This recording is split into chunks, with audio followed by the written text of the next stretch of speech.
Salut à tous et bienvenue dans une nouvelle vidéo des chroniques de Bridgerton. Aujourd'hui, on va découvrir la véritable fin de chacun des frères et sœurs Bridgerton. Mais comment ça, la véritable fin? En réalité, il existe un 9e tome dans la saga de Julia Quinn intitulé Bridgerton. Ils vécurent heureux pour toujours. Dans ce livre, l'autrice nous raconte brièvement ce qui se passe après la fin de chaque histoire.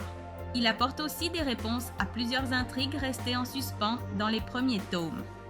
Francesca et Michael ont-ils finalement réussi à avoir un enfant? Simon finit-il par lire les lettres de son père?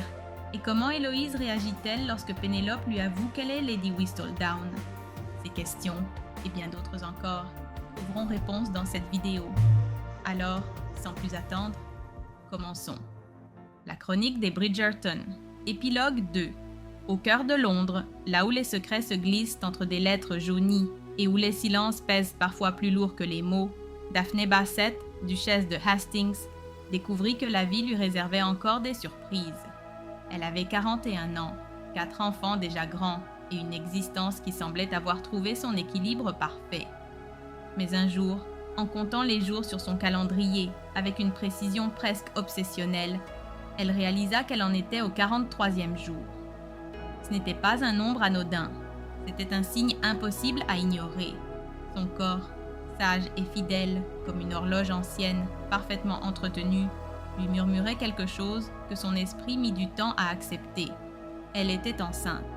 Le silence qui suivit cette révélation fut dense, chargé de souvenirs et d'émotions longtemps endormies. 17 années de langes soigneusement pliées, de nuits sans sommeil et de rires d'enfants résonnant dans les couloirs.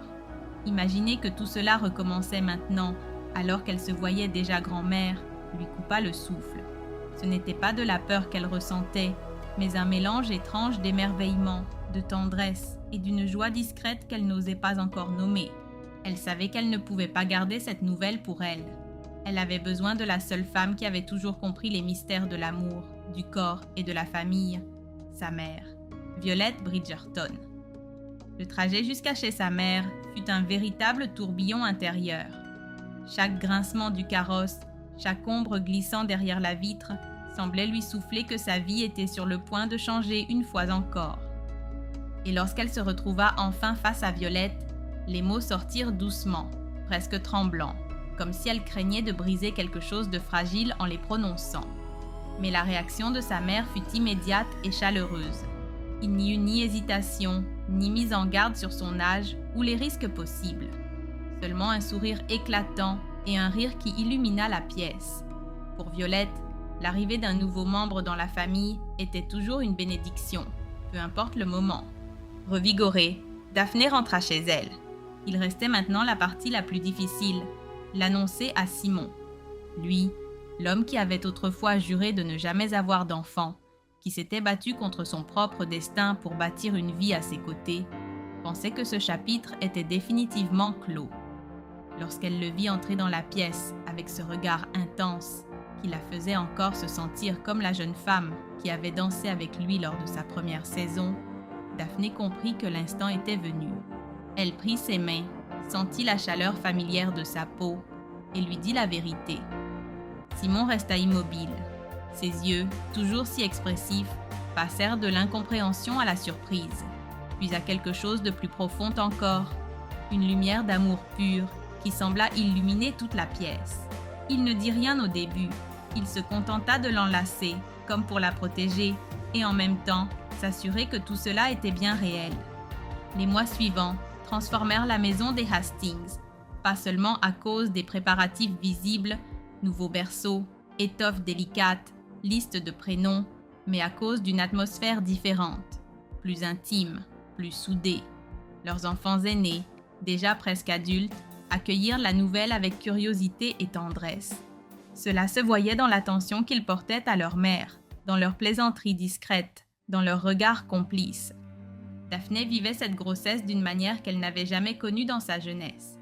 Il n'y avait plus cette nervosité constante ni ces doutes silencieux, seulement une paix profonde, une confiance en son corps et en l'amour qui les entourait. Mais au cœur de cette attente douce, un fantôme du passé refit surface.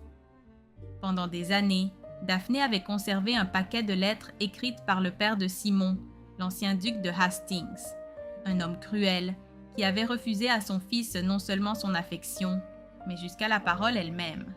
Simon avait rejeté ces lettres avec une froideur qui dissimulait à peine sa douleur. Pourtant, fidèle à son instinct protecteur, Daphné les avait cachées, attendant le moment opportun. À présent, alors que leur famille était plus solide que jamais, elle sentit que le moment était venu de lui tendre un dernier pont vers son passé. Un soir, près du feu de cheminée, elle sortit les lettres. Elles étaient attachées par un ruban usé par le temps, comme si le papier lui-même savait qu'il attendait depuis des décennies. Elle les remit à Simon avec délicatesse, presque avec solennité. La tension flottait dans l'air. Qu'avait écrit cet homme avant de mourir? Avait-il demandé pardon? Avait-il laissé entrevoir la moindre trace d'humanité? Simon tint les lettres en silence. Il regarda le papier, puis Daphné, et enfin son ventre, où grandissait une nouvelle vie, et il prit une décision. Il ne les ouvrit pas. Il n'en avait pas besoin. Il n'avait pas besoin des mots d'un homme qui n'avait jamais su l'aimer pour savoir qui il était devenu. Avec le calme né de longues années de guérison, il se leva, s'approcha de la cheminée et jeta les lettres dans le feu.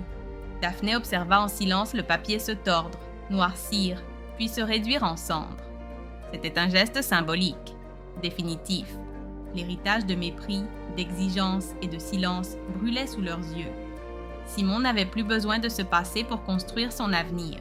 Il était déjà l'époux, le père, l'homme que son propre père n'avait jamais su être. L'émotion de ce geste les enveloppa comme une vague tiède. Simon se tourna vers Daphné et l'embrassa, d'abord sur le nez, puis sur les lèvres, scellant ainsi un pacte qui n'avait besoin d'aucun document ancien pour exister. Il lui rappela que la seule chose qui comptait, c'était le présent, le foyer qu'ils avaient construit, l'amour qui les unissait et cette nouvelle vie qui grandissait en elle. Ce bébé ne viendrait pas au monde entouré de conditions ni d'attentes déçues. Il naîtrait dans un lieu où l'amour se donne librement, sans rien exiger en retour. Pendant ce temps, lors des réunions familiales des Bridgerton, un autre sujet animait les conversations. Georgie, le plus jeune fils de Colin et Pénélope, ne parlait toujours pas. Certains l'observaient avec inquiétude, d'autres avec une pointe d'impatience. Mais Simon, fort de la sagesse acquise après avoir surmonté sa propre histoire de silence imposé, offrit le meilleur conseil possible. Aimez-le, tout simplement. Si l'enfant décidait de parler, il parlerait. Sinon, il serait aimé avec la même intensité. Cette phrase résumait tout ce que Simon avait appris. La valeur d'une personne ne dépend ni de ce qu'elle dit, ni de ce qu'elle accomplit, ni de ce qu'elle prouve, mais simplement du fait qu'elle existe. Le petit Basset à naître n'apporterait pas seulement de nouveaux éclats de rire dans la maison, il serait le symbole vivant d'une victoire, celle d'un homme qui avait choisi d'aimer au-delà de son traumatisme et d'une femme dont la foi n'avait jamais vacillé. La chronique des Bridgerton, tome 2, épilogue 2. Au cœur d'Aubrey Hall, là où les jardins s'étendent comme des éclats de rire incontrôlables et où chaque printemps annonce une nouvelle bataille familiale, Anthony Bridgerton savourait sa victoire avec le calme d'un homme qui venait de vaincre son plus grand rival, sa propre épouse. Il avait réussi l'impensable. Pour la première fois depuis des années, il tenait entre ses mains le maillet noir, cette relique redoutée et convoitée que la famille surnommait le maillet de la mort. Il le faisait tourner entre ses doigts avec un sourire presque diabolique, tandis que Kate, sa femme, l'observait depuis l'entrée du cabanon, les yeux étincelants de défi et de frustration. Mais ce n'était pas une histoire de défaite. C'était une histoire d'amour déguisée en guerre. Car chez les Bridgerton, le Pall Mall n'était pas qu'un simple jeu. C'était un rituel. Un duel d'esprit, de trahison stratégique et d'affection dissimulée derrière des piques féroces et des alliances éphémères. Et personne n'y excellait plus que Kate et Anthony. 15 années de mariage avaient transformé leur relation en une danse parfaitement orchestrée de provocation et de réconciliation. Pendant des années, elle l'avait battu, lui dérobant le maillet avant le grand jour. Mais cette fois, il avait pris les devants. Il avait payé 5 livres à son valet pour qu'il lui fournisse une excuse crédible afin de la surprendre. Quand elle entra dans le cabanon en fredonnant, à moi, à moi, à moi, comme une sorcière triomphante. Il était là, impeccable, le maillet levé, avec un sourire qui promettait une vengeance délicieusement savourée. Kate ne se rendit pas. Le lendemain, elle réapparut avec un sourire encore plus dangereux. Elle avait fait faire un double de la clé du bureau d'Anthony, où il cachait son précieux trésor, et lui avait repris le maillet sans même forcer la porte. Pas de fracas, juste du silence, de la ruse et une détermination implacable. Anthony hurla son nom à travers toute la maison. « Kat !» Mais elle avait déjà dissimulé son trophée dans un endroit que pas même Sherlock Holmes n'aurait su retrouver. Le véritable chaos éclata le jour du match. Tout le monde était là, Daphné et Simon, Colin et Pénélope, Edwina, et même les enfants aînés d'Anthony et Kate, fascinés de voir leurs parents transformer une simple partie en épopée. Et c'est Colin qui apparut, le maillet noir à la main, se proclamant vainqueur avant même que le jeu ne commence. Il avait soudoyé une domestique avec 10 livres, le double de ce qu'Anthony avait versé à son valet. L'indignation fut générale, mais les éclats de rire aussi, car c'était cela qui les unissait, la capacité de rire, même en pleine trahison. Lorsque la partie débuta, chaque coup portait une intention cachée, chaque trajectoire dissimulait un piège. Kate avait versé du thé au milieu de la pelouse pour créer une flaque stratégique. Anthony, sans la moindre pitié, la fit trébucher et elle tomba face contre terre dans la boue. Furieuse, elle lui rendit l'appareil en envoyant sa balle dévaler la pente d'un coup magistral qui le laissa sans aucune chance. Alors que le soleil se couchait sur le terrain, Anthony et Kate rentrèrent côte à côte vers la maison. Couverts de boue, épuisés, heureux, peu importait qui avait gagné. Ce qui comptait, c'était qu'ils continuaient à jouer, ensemble, même lorsqu'ils feignaient de se détester, même lorsqu'ils se volèrent des secrets ou se poussaient dans la boue. Ils le faisaient en sachant qu'à la fin de la journée, l'un attendrait l'autre avec une serviette et un sourire complice. La chronique des Bridgerton, tome 3, An Offer from a Gentleman, épilogue 2. Par un après-midi d'été ensoleillé, au cœur de la campagne anglaise, Posy Rilling découvrit que la vie pouvait recommencer à 25 ans. Beaucoup la considéraient déjà comme une vieille fille, une jeune femme dont le temps sur le marché matrimonial semblait s'être écoulé sans éclat ni scandale. Mais Posy n'était pas comme les autres. Non pas parce qu'elle était d'une beauté renversante ou d'un esprit éblouissant, mais parce qu'elle possédait quelque chose de bien plus rare, une bonté si profonde qu'elle illuminait jusqu'aux recoins les plus sombres du cœur des autres. Son enfance n'avait pas été tendre. Élevée dans l'ombre d'une mère ambitieuse et d'une sœur éclatante, Posy avait très tôt appris à se rendre invisible. Ses robes étaient toujours modestes, ses réussites ignorées, sa présence tolérée plus que célébrée. Pendant des années, elle avait traversé la société comme un fantôme bienveillant, souriant quand elle avait mal, se taisant alors qu'elle aurait voulu crier. Mais tout changea le jour où elle choisit de faire ce qui était juste, même si cela signifiait tout perdre. C'est alors que Lady Bridgerton, avec ce mélange de fermeté et de tendresse que seule une mère de 8 enfants pouvait posséder, l'accueillit chez elle comme si elle avait toujours fait partie de la famille. Dans cette maison pleine de rires, de secrets et d'un amour débordant, Posy commença à s'épanouir. Elle n'était plus la sœur disgracieuse ni la fille oubliée. Elle était simplement Posy, intelligente, loyale, avec des yeux qui semblaient comprendre la douleur sans qu'un mot ne soit prononcé. Et pourtant, même dans ce refuge, une inquiétude silencieuse persistait. Tandis que ses amis trouvaient des maris et fondaient des familles, elle restait seule. Non par manque d'envie, mais parce que les hommes ne voyaient pas au-delà de sa silhouette discrète ou de sa timidité apparente. La plupart la traitaient avec politesse, certains avec pitié, mais aucun avec désir. Aucun, jusqu'à l'arrivée de Hugh Woodson. Il n'avait rien d'un prince de conte de fées. Il ne montait pas à cheval avec élégance et ne récitait pas de poésie sous la lune.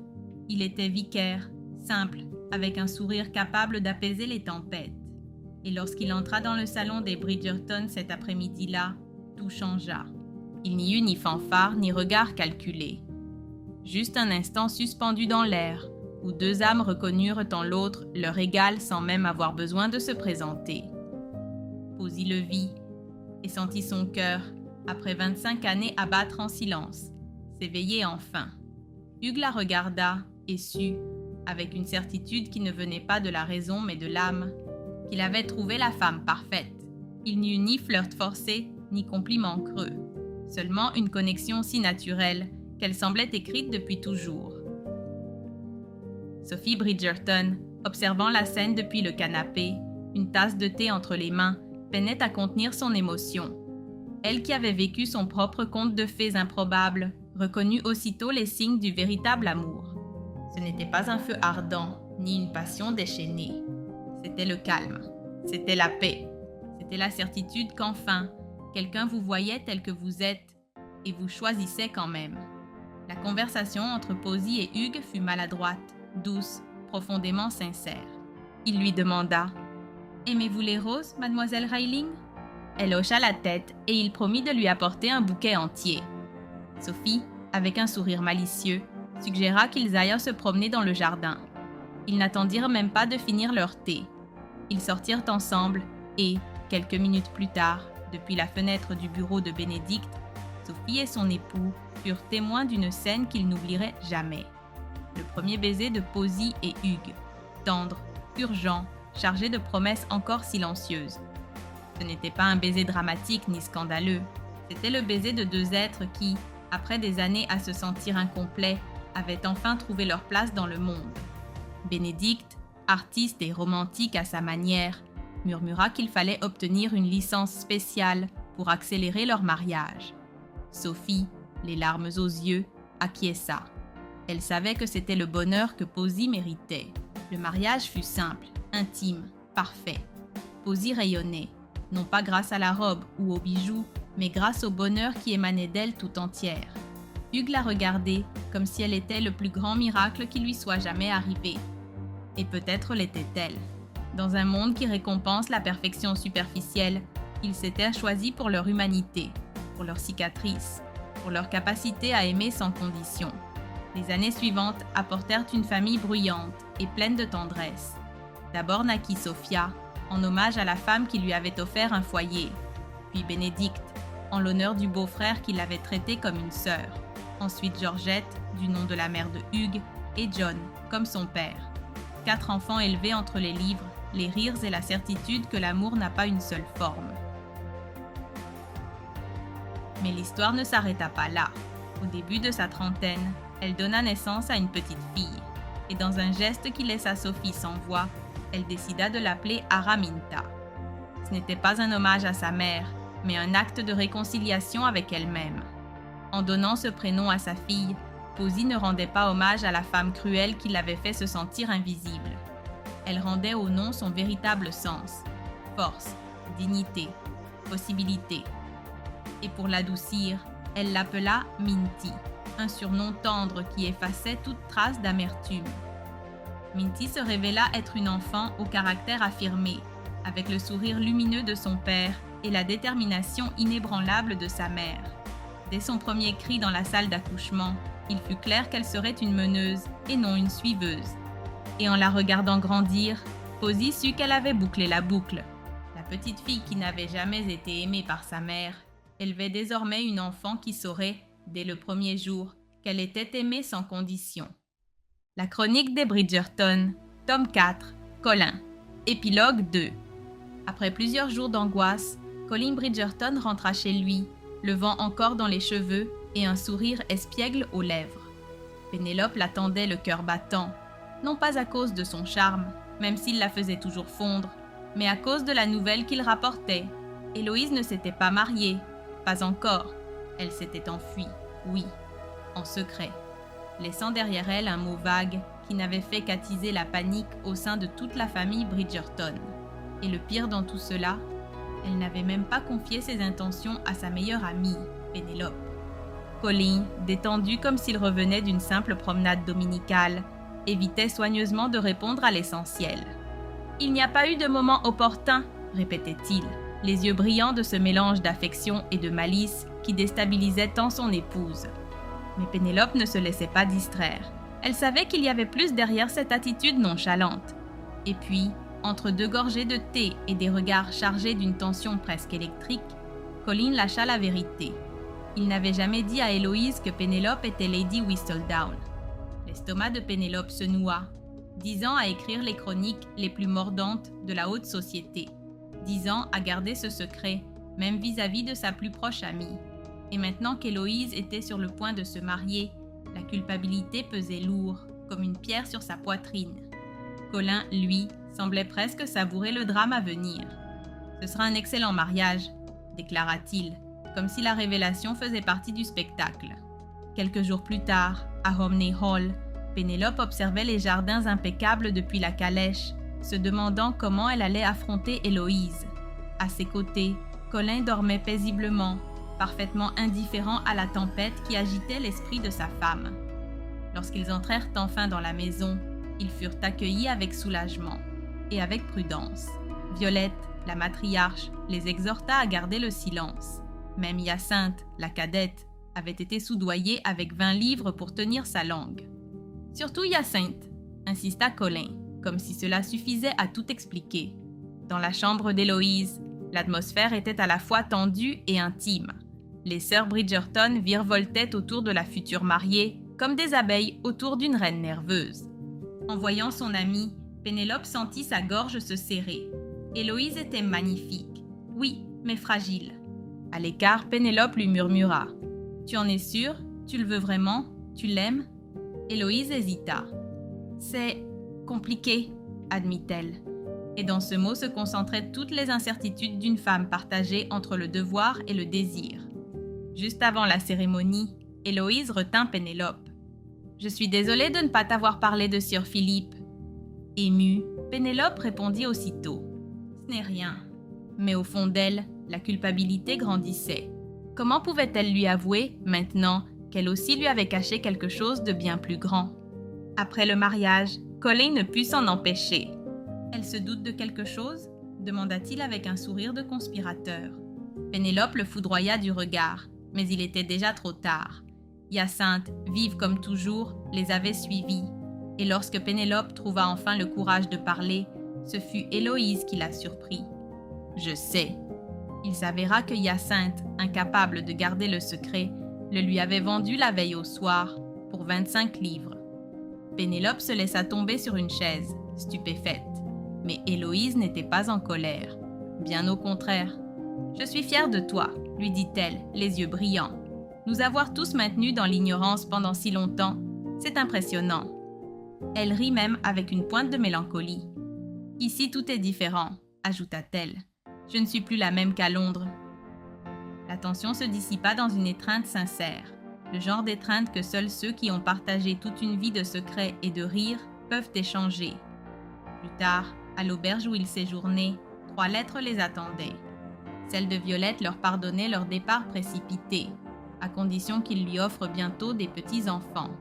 Celle d'Hyacinthe était étonnamment douce, remplie d'observations perspicaces sur le mariage. Mais ce fut la lettre d'Héloïse qui fit pâlir Pénélope.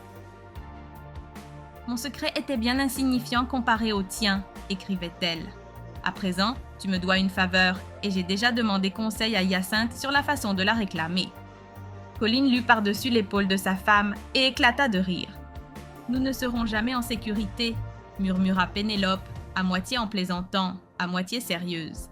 Il l'attira contre lui, déposant un baiser dans son cou avec cette familiarité qui était devenue son refuge. « Alors ne retournons pas à Londres, » proposa-t-il. « Restons ici. Personne ne viendra nous chercher au Rose and Bramble. » Elle sourit, se laissant aller contre lui. Car au fond, entre secrets, sœurs indiscrètes et promesses de revanche, une seule chose comptait vraiment, être ensemble. Et peut-être, juste peut-être, commencer à envisager ce premier enfant que Violette attendait avec tant d'impatience. La chronique des Bridgerton, édition de luxe, tomes 5 et 6, épilogue 2. Amanda Crane n'était pas une femme patiente, et elle avait encore moins de tolérance pour la bêtise. C'est pourquoi elle se sentit presque fière d'elle en quittant la maison des Brougham, sans avoir dit ce qu'elle pensait réellement. Est-elle idiote? Madame Brougham, sa voisine depuis 6 ans, venait de lui demander comment c'était de ne pas être jumelle, comme si Amanda pouvait avoir la moindre idée de ce que cela signifiait. C'était absurde. Mais sa mère lui lança un regard d'avertissement et elle se tut.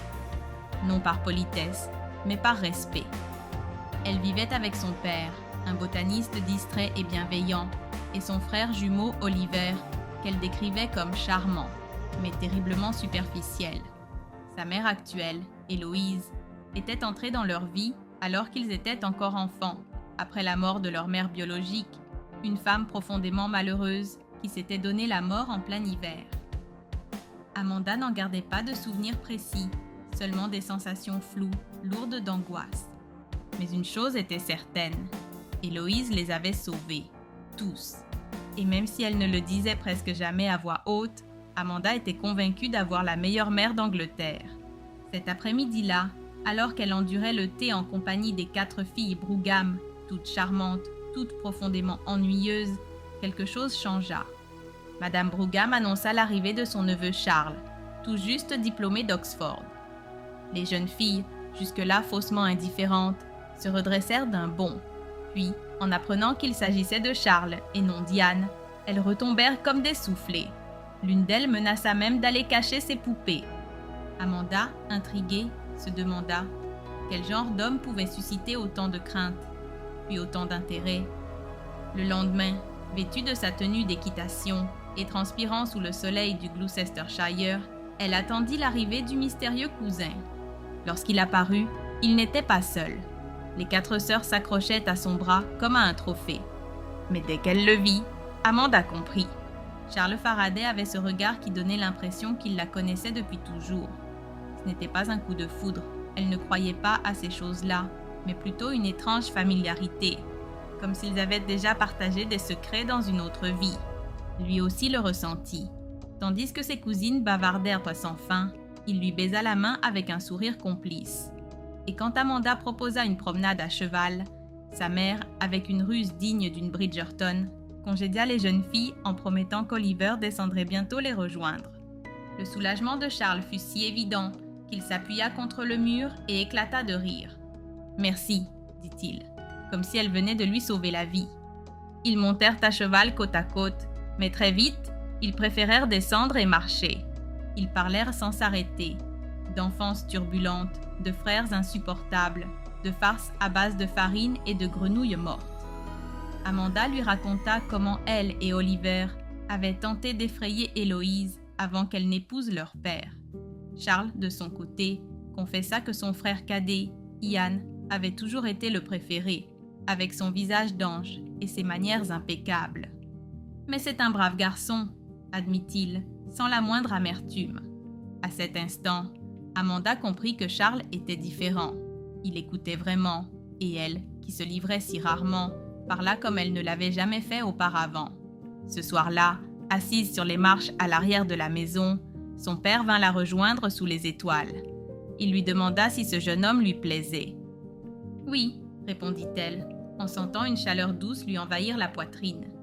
Lui, à moitié sérieux, à moitié moqueur, déclara qu'il devrait se procurer un très gros bâton pour éloigner les prétendants. Puis, avec une tendresse inhabituelle, il ajouta « J'espère seulement t'avoir assez bien élevé pour que tu fasses des choix raisonnables. » 6 mois plus tard, Amanda et Charles se marièrent. Leur foyer s'établit dans le Somerset, à mi-chemin entre leurs 2 familles.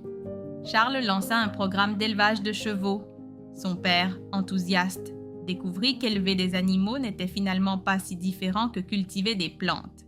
Les visites furent fréquentes, trop fréquentes. Charles inventa un jeu qu'il baptisa.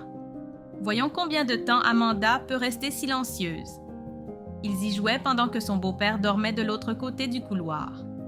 Une nuit, Amanda perdit. Le lendemain matin, son père partit précipitamment, évoquant une urgence botanique. Charles, malicieux, proposa alors un nouveau jeu. Voyons combien de bruit Amanda peut faire. Et ainsi, entre rires, secrets partagés et jeux intimes, Amanda trouva ce qu'elle n'avait jamais su chercher. Non seulement un mari, mais un véritable compagnon. Quelqu'un qui la voyait, qui l'écoutait et qui l'aimait telle qu'elle était. Et même si sa vie n'était pas parfaite, elle était profondément la sienne. Ce qui, pour une femme qui chérissait sa liberté autant que son cœur, était plus que suffisant. La chronique des Bridgerton, tome 6, Francesca, épilogue 2.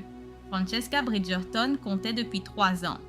Elle comptait les jours depuis ses dernières règles, ce qui la séparait de sa période fertile, ce qui l'amènerait à nouveau à ses saignements, si elle ne concevait pas. Mais elle ne concevait jamais. 33 fois, elle avait noté en secret le passage de ses cycles, conservant chaque trace dans un tiroir caché de son bureau, hors de la vue de son mari, Michael. Elle ne voulait pas le blesser. Lui savait, bien sûr. Elle le lisait dans ses yeux, dans son sourire un peu trop forcé au petit déjeuner, dans la manière dont il la serrait plus fort dans ses bras à certaines dates précises. Michael l'aimait profondément, au point que son plus grand désir était de la voir heureuse. Et ce que Francesca désirait plus que tout au monde, c'était devenir mère. Malgré tout, Francesca se répétait qu'elle avait de la chance. Elle avait Michael, intelligent, tendre, drôle, passionné. Un mari qui la faisait rire, qui transformait leur nuit en aventure et leur journée en havre de paix. Elle l'aimait à chaque battement de son cœur. La plupart du temps, cela suffisait. Presque. Car dans les nuits silencieuses, lorsqu'il dormait et qu'elle restait éveillée, blottie contre sa poitrine, elle ressentait un vide dans son ventre que même son amour ne parvenait pas à combler. Alors elle pleurait en silence, caressant son abdomen plat comme si elle pouvait y éveiller la vie par la seule force de son désir. Michael souffrait aussi, au début uniquement pour elle. Puis, avec le temps, cette douleur devint la sienne. Voir les neveux et nièces des Bridgerton, une famille d'une fertilité presque légendaire, courir vers lui en criant « Oncle Michael !» et lui réclamer des douceurs lui rappelait ce qui leur manquait. Il voulait lui offrir ce miracle, plus que tout au monde. Un jour, Francesca se rendit seule dans le Kent pour le baptême d'Isabella, la fille de sa sœur Hyacinthe. Michael la rejoindrait plus tard, retenu en Écosse par des affaires urgentes. En parcourant les couloirs d'Aubrey Hall, tout lui semblait familier. Les murs couleur crème, le tableau de Fragonard que son père avait offert à sa mère. Là, avec Violette, elle eut une conversation presque muette. Des regards, des gestes, des silences lourds de sens. Lorsque sa mère mentionna que Lucie, l'épouse de Grégory, attendait un autre enfant et qu'Héloïse était également enceinte, Francesca sentit le coup. Mais cette fois, elle ne le garda pas pour elle. Elle s'effondra dans les bras de Violette et pour la première fois depuis longtemps, laissa sa douleur s'exprimer sans honte. Quelque chose se libéra en elle. La tristesse ne disparut pas, mais son poids, lui, s'allégea. Quand Michael arriva, il trouva une Francesca différente, plus légère, plus présente. Elle jouait avec ses neveux, riait sans feindre, dansait même dans le jardin avec sa nièce Charlotte. Un après-midi, au milieu des champs, elle lui prit la main et l'entraîna en bas d'une colline. Sans un mot, elle s'abandonna à lui avec une urgence nouvelle, une joie renouvelée. Michael, surpris et bouleversé, la suivit. À cet instant, tous deux sentirent que quelque chose avait changé. Ils ne savaient pas quoi, mais ils savaient qu'ils étaient ensemble, pleinement. Quelques jours plus tard, alors qu'ils se reposaient après avoir joué avec les enfants, Michael lui demanda si ce n'était pas le moment de ses règles. Elle se figea. Non, ce ne l'était pas. Et même s'il était encore trop tôt pour en être certain, ils ressentirent la même conviction. Cette fois, c'était différent. Francesca posa les mains sur son ventre et murmura « Il est là ». Il n'y avait ni nausée ni preuve concrète, seulement une paix profonde, une intuition qui n'avait pas besoin de confirmation. Michael voulut crier de joie, mais il se retint. Ils décidèrent de garder cela pour eux, comme un trésor partagé. 1 an plus tard, Francesca revint à Aubrey Hall. Cette fois, elle n'était pas seule. Elle descendit de la calèche avec un petit paquet dans les bras. Violette accourut, émue de la revoir après si longtemps. Mais en apercevant le nourrisson, elle s'arrêta net. Francesca lui tendit le bébé et dit doucement « Maman, voici John ». Violette fondit en larmes. L'enfant était magnifique, avec les yeux de Francesca, sa bouche, son nez, et selon Michael, son propre charme. On rit, on pleura. Toute la famille se rassembla autour du nouveau-né et, pour la première fois depuis des années, le vide dans le cœur de Francesca fut comblé par quelque chose de réel, de tangible, de vivant. Et 9 mois plus tard, naquit Janet Helen Sterling, une petite fille qui était le portrait craché de son père. L'amour, pensa Francesca en tenant ses 2 enfants dans ses bras, n'existait pas seulement. Il était généreux, patient, et parfois, après une longue attente, il arrivait en double.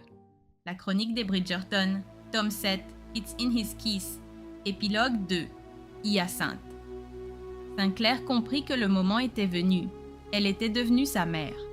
Assise dans l'élégant atelier de couture de Madame Langlois, elle résista à l'envie d'enfouir son visage dans ses mains, tandis que sa fille Isabella rejetait, une à une, toutes les robes de débutante. Pas de rose, ni de violet, et surtout pas de blanc, déclarait-elle avec ce mélange de douceur et de fermeté qui lui ressemblait tant. Hyacinthe soupira. Oui, Violette Bridgerton avait raison. Avoir une fille identique à soi était une bénédiction et un supplice exquis. Isabella, avec ses boucles couleur fraise et sa langue bien pendue, était aussi obstinée qu'elle, mais aussi brillante, passionnée, vibrante de vie. Hyacinthe l'aimait avec une intensité qui lui coupait parfois le souffle. Pourtant, elle ne comptait pas céder sur la robe blanche. Certaines traditions méritaient d'être respectées, ne serait-ce que pour contrarier une fille trop intelligente pour son propre bien. Pendant ce temps, dans son bureau, Gareth Sinclair savourait un verre de brandy après une journée irréprochable. Il avait restauré le nom et la fortune de sa famille à force de travail et de discipline. Sa vie était faite d'ordre, de réussite et d'amour. Surtout d'amour. 22 ans de mariage avec Hyacinthe, et il frissonnait encore lorsqu'elle entrait dans une pièce. Cet après-midi-là, tandis qu'il imaginait à quel point elle serait sublime dans le délicat ensemble de soie française qu'il lui avait offert, elle fit irruption, les yeux flamboyants. Pas à cause des robes, mais pour quelque chose de bien plus sérieux. Leur fille refusait toujours de chercher un mari. Avant même qu'ils n'aient le temps d'en débattre, Gareth fit ce qu'il faisait toujours, ce qui fonctionnait toujours. Il l'attira contre lui, défit les boutons de sa robe et, en quelques minutes, la fit soupirer contre lui sur le canapé. Hyacinthe pouvait feindre la résistance, mais elle finissait toujours par céder. Après tant d'années, elle le désirait encore avec la même urgence qu'au premier jour. Et lui, avec son sourire malicieux, savait qu'il n'en serait jamais autrement. Le lendemain, Hyacinthe retourna à son obsession silencieuse. Les bijoux. Depuis 16 ans, depuis leur installation à Clare House, elle cherchait sans relâche un trésor familial que son beau-père lui avait juré réel. Gareth n'y croyait plus. Les domestiques la pensaient un peu folle, mais elle refusait d'abandonner. Chaque carreau, chaque fissure, chaque recoin de la maison semblait lui murmurer qu'un indice s'y cachait. Cet après-midi-là, dans l'ancienne salle de bain des enfants, quelque chose changea. Parmi les carreaux turcs, elle remarqua une fissure presque invisible. Le cœur battant, elle sortit son petit burin et, d'un léger coup sec, un carreau se détacha. Derrière, une cavité. À l'intérieur, une petite bourse en velours. Ses mains tremblaient lorsqu'elle l'ouvrit. Des diamants étincelants, entourés d'aigues marines, brillèrent sous ses yeux, comme s'il l'avait attendu toute sa vie. « Gareth !» cria-t-elle en dévalant les escaliers, les bijoux scintillant autour de son cou. « J'ai réussi !» Il descendit presque d'un bond, incrédule. En la voyant rayonnante, il lui baisa les jointures avec révérence avant de lui glisser la bague au doigt. Elle riait, elle pleurait, elle tournoyait sur elle-même. Elle avait gagné. Pas seulement les bijoux, mais la preuve que son intuition, sa ténacité, sa foi en l'invisible avaient toujours eu un sens. À l'étage, dans sa chambre, Isabella avait tout entendu depuis son fauteuil près de la fenêtre. Elle sourit, car ces bijoux étaient à elle. Elle les avait découverts 9 ans plus tôt, derrière un carreau de cette même salle de bain. Elle n'avait jamais vraiment su pourquoi elle avait gardé leur existence secrète. Peut-être pour le plaisir de posséder un mystère. Peut-être parce qu'au fond d'elle, elle savait que sa mère devait les trouver par elle-même. En entendant les cris de joie, elle comprit qu'elle avait fait le bon choix. Elle laissa à sa mère son triomphe, sa rédemption, son moment de gloire. Car Hyacinthe ne cherchait pas la richesse. Elle cherchait un sens. Et en le lui offrant sans un mot, Isabella venait de lui faire le plus précieux des cadeaux, la certitude qu'elle ne s'était jamais trompée. La chronique des Bridgerton, tome 8, On the Way to the Wedding, épilogue 2. Lucy Bridgerton était allongée dans son lit, épuisée mais heureuse. Elle venait de donner naissance à ses 8e et 9e enfants, des jumelles. 9 enfants au total. Grégory, son époux, la regardait avec un mélange d'émerveillement, de fierté et d'une tendresse infinie. Des années avaient donc passé depuis cette course folle vers l'église, depuis les secrets, le chantage et cet amour qui avait failli leur échapper. À présent, dans leur maison du Berkshire, tout n'était que calme et joyeux chaos familial. Mais la joie ne dura pas. Lucy commença à se sentir étrange. Son corps, pourtant habitué aux accouchements, ne réagissait pas comme d'ordinaire. Elle pâlit. Sa voix devint faible. Puis le silence. La sage-femme comprit aussitôt le pire, une hémorragie interne. Le sang tacha les draps, tandis que Grégory, affolé, courait chercher des serviettes et lançait des ordres, sans savoir s'ils serviraient à quelque chose. Hyacinthe, sa sœur et amie fidèle, arriva juste à temps pour le soutenir lorsque ses jambes menacèrent de céder. Au milieu de la panique, personne n'osait prononcer le mot espoir. On agissait. C'est tout. La sage-femme appuyait fermement sur le ventre de Lucy.